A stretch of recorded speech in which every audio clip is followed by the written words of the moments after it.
Hello guys, welcome back to our channel critic SSB exam. तो अभी मैं इस वीडियो में प्रिपरेशन स्ट्रेटजी के ऊपर बात करूँ, कैसे हम वीएलडब्ल्यू के सिलेबस को जिन्होंने पढ़ लिया उसको कैसे आप रिवाइज करो। क्योंकि रिवीजन में हमें ये मेक श्योर करना कि जो हम पढ़ें वो जो इम्पोर्टेंट है वो पढ़ें। वैल्यू सबसे ज़्यादा इंपॉर्टेंट है, उसको अच्छे से पढ़ें। क्योंकि जो क्वेश्चन मैक्सिमम बनते हैं जो मेनली जो इंपॉर्टेंट क्वेश्चन होते हैं वहाँ से बनते हैं। ठीक है, तो ये चीज़ आपको मेक श्योर करनी है। ठीक है, जब आप इसकी रिवीजन करोगे। ठीक है, अब एग्ज़ाम के बारे में मत पूछना एग्ज़ाम कब होंगे, वो एग्ज़ाम के ऊपर क्लैरिटी आपको ये आने वाला वीक है, जो आने वाला वीक है उसमें मिल जाएगी। ठीक है, तो चलो हम अब अभी अभी अभी सिलेबस के ऊपर डिस्कशन करते हैं। सबसे पहले जो दो मेरे फेवरेट टॉपिक है, रीजनिंग और मैथ, उसके ऊपर बात कर लेते हैं। सबसे पहले जो फेवरेट मेरा टॉपिक है मैथ, उसके ऊपर बात करता हूँ कि मैंने इस चैनल पे कितना करवाया हुआ मैथ। ठीक है, तो भाई अगर आप देखोगे ना, मैं इस चैनल पे सबसे ज़्यादा कंटेंट जो है वो मैथ का डाला हुआ है, और सबसे ज़्यादा वीडियोस भी मैंने मैथ की डाली हुई है। ठीक है, शायद किसी चैनल ने जो इतनी वीडियो नहीं डाली होगी जम्मू कश्मीर में जितनी मैं डाली हुई, अभी और भी बना रहा हूँ और भी डालूंगा। ठीक है, तो आप वो लेक्चर्स तो देख सकते हो, मैं नीचे प्लेलिस्ट दे दूँगा।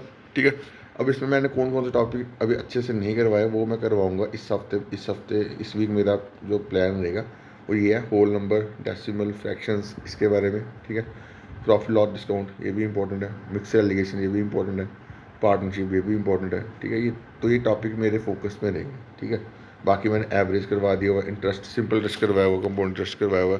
बाकी उसके ऊपर दोबारा एक लेक्चर जो है वो बना रहा हूँ, वो भी आपको डाल दूंगा। ठीक है, तो ये ऊपर वाला पोर्शन है ना, मैंने ऑलमोस्ट करवा दिया हुआ है। ठीक है, ऑलमोस्ट सारा करवा दिया हुआ है। ठीक है, हाँ बीच बीच में लेक्चर्स जो है, रिकॉर्डेड लेक्चर्स जो है मैं इन टॉपिक्स से डालता रहूँगा। ठीक है, जो भी इंपॉर्टेंट क्वेश्चन होंगे उनकी डालता रहूँगा। ठीक है, अब पोर्शन रहा नीचे वाला, ये वाला पोर्शन, और इसमें भी मैंने ट्रिग्नोमेट्री वाला टॉपिक जो है वो मैंने करवा दिया हुआ है। ठीक है, ट्रिग्नोमेट्री मैंने इस चैनल पर मेरे को पता है आई थिंक 10 से 15 लेक्चर डाले हुए हैं। ठीक है, अभी और अच्छे क्वेश्चन मिलेंगे तो मैं और भी डाल दूंगा, बट अगर 10-15 लेक्चर वो देख लोगे ना तो आपका मोर एंड लेस कवर हो जाएगा। ठीक है, हाँ हाइट एंड डिस्टेंस वाला टॉपिक जो है वो मैंने ट्रिग्नोमेट्री कम करवाया हुआ, बट वो भी मैं करवा दूंगा। ठीक है, वो भी अच्छे से करवा दूंगा। बाकी ये टॉपिक रहे ट्रिग्नोमेट्री के, जो ट्रिग्नोमेट्री के ज्योमेट्री के टॉपिक रहे। ठीक है, और मेंसुरेशन 2-3D की टॉपिक रही। ठीक है, तो ये भी मैं नेक्स्ट वीक जो नेक्स्ट इससे अगला वीक आएगा इसमें मैं यही टॉपिक करवाऊँगा। ठीक है, मेंसुरेशन 3D पहले कवर करेंगे, फिर ज्योमेट्री कवर करेंगे, क्योंकि मेंसुरेशन 3D के यहाँ पे बड़े टॉपिक है, जैसे क्वाड्रिलेटर हो गया।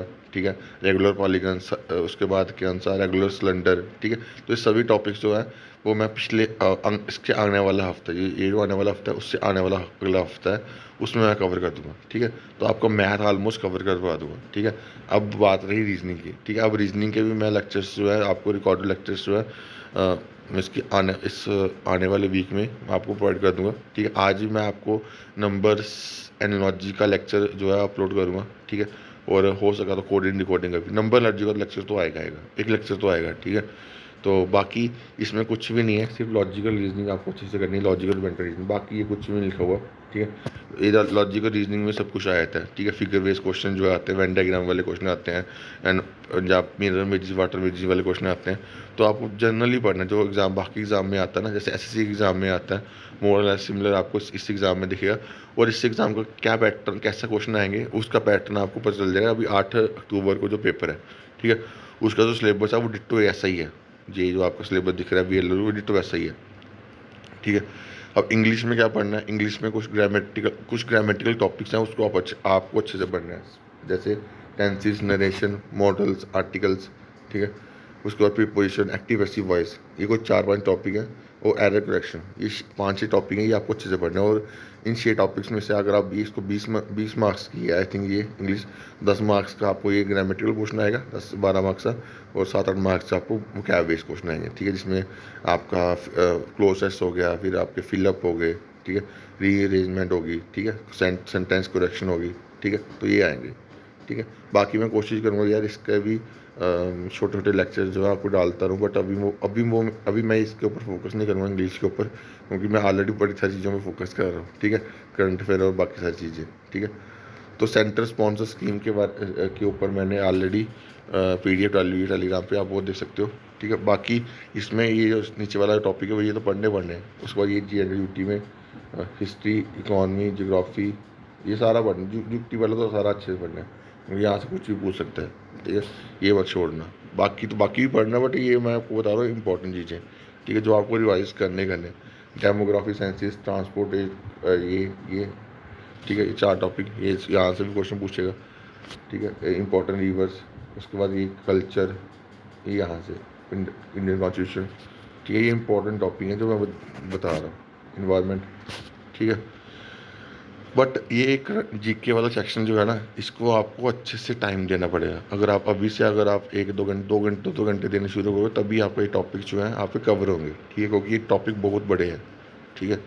इन अभी अगर आप ये देखोगे कौन सा टॉपिक है, रिवर्स एंड लेक्स, ये तो ऐसे पूरी इंडिया की याद करनी, फिर जे.एंड.के कॉन्टेक्स्ट में भी याद करनी, थोड़ा सा लेंथी बन जाता है। इसको आपको अच्छे से रिवाइज करना है। बाकी मैंने इसका लेक्चर बट जे.एंड.के का लेक्चर्स बना रहा हूँ, ठीक है। उसमें मैं एक जियोग्राफी कंटेंट में इसकी करवाने की कोशिश कर रहा हूँ, ठीक है। तो वो भी आप लेक्चर्स देख सकते हो, मैंने नीचे डाल दिए होंगे, ठीक है। तो ऑल इन ऑल ये हमारा कितने नंबर का पेपर है, 2 घंटे का पेपर है, 100 नंबर का, ठीक है। तो अब 2 घंटे का पेपर है ना, अब 2 घंटे में ही आपको मैथ और रीजनिंग जो है वो अच्छे अच्छे लेवल की डालेंगे, ठीक है। अब क्योंकि पेपर का जो टाइमिंग है वो ज़्यादा है ना, तो फिर क्वेश्चन का स्टैंडर्ड जो होगा मैथ और रीजनिंग का वो अच्छा होगा, ठीक है। ये मुझे सुनना कि दो इसकी 1-1 सेकंड के क्वेश्चन निकल जाएंगे, ठीक है, 10-10 सेकंड में क्वेश्चन निकल जाएंगे, ठीक है। तो कुछ क्वेश्चन जो होंगे वो अच्छे लेवल के भी आपको देखने को मिल सकते हैं। तो प्रिपरेशन ऐसे ही करना है, ठीक है, कि आप थोड़े अच्छे लेवल के क्वेश्चन भी आप वहाँ पे अटैम्प्ट कर सको। ये ना हो कि बस सिंपल जो क्वेश्चन है वो करो, बाकी फिर जब पेपर में टफ आए, तो पेपर में थोड़ा अच्छे लेवल क्वेश्चन आए तो फिर बोलो पेपर टफ आया हुआ, ठीक है। तो ऐसे तैयारी करो, ठीक है। बाकी कंप्यूटर के रिगार्डिंग भी मैं आपने देखा होगा, अभी मैंने एक लेक्चर डाला था कल परसों, कल परसों, तो उसमें मैं जो लेटेस्ट प्रीवियस ईयर पेपर है JKSB के वो करवा रहा हूँ, ठीक है। बाकी उसका लेक्चर जो है वो आपको कल भी कल डालूंगा एक लेक्चर उसका कंप्यूटर का, ठीक है। तो कम से कम जब भी आपका पेपर होगा, अभी आने वाला पेपर जब भी होगा इसका VLW का, तो तब तक मैं आपको कंप्यूटर सारा करवा दूँगा इंक्लूडिंग MS ऑफिस, ठीक है। तो बस ये चीज़ें हैं। बाकी आपके जो भी व्यू पॉइंट है वो आप रख सकते हो। मेरे को जो लगा, मैंने आपको पूरा वही चीज़ें बताई जो इम्पोर्टेंट है आपके इस एग्ज़ाम को क्लियर करने में। क्योंकि कम से कम अगर आप जनरल कैटेगरी हो तो आप 80 मार्क्स का टारगेट रखो। तो 80 मार्क्स आप तभी आएंगे तब जब आप सभी टॉपिक्स पे इक्वली फोकस करो, क्योंकि ये सभी टॉपिक इक्वली इंपॉर्टेंट है, ठीक है। क्योंकि हम किसी एक टॉपिक एक पर्टिकुलर सेक्शन को छोड़ भी नहीं सकते, बट छोड़ने का आज के टाइम में कम्पिटिटिव में छोड़ने जो जिसने छोड़ा तो वो कट ऑफ से उसकी कंपटीशन में बाहर हो गया, ठीक है। तो सभी चीज़ें पढ़ो, प्रॉपर मैनर में पढ़ो, ठीक है। जहाँ पे जो वीकनेस है उसको सही करो, ठीक है, आपका एग्ज़ाम क्लियर हो जाएगा, ठीक है। और अच्छे से पढ़ो, रिवीजन करना बड़ा ज़रूरी है। अच्छे से आज संडे है, आज अच्छे से आप उसको रिवाइज करो, ठीक है। तो बाकी अभी के लिए इतना ही। Thank you guys, love you.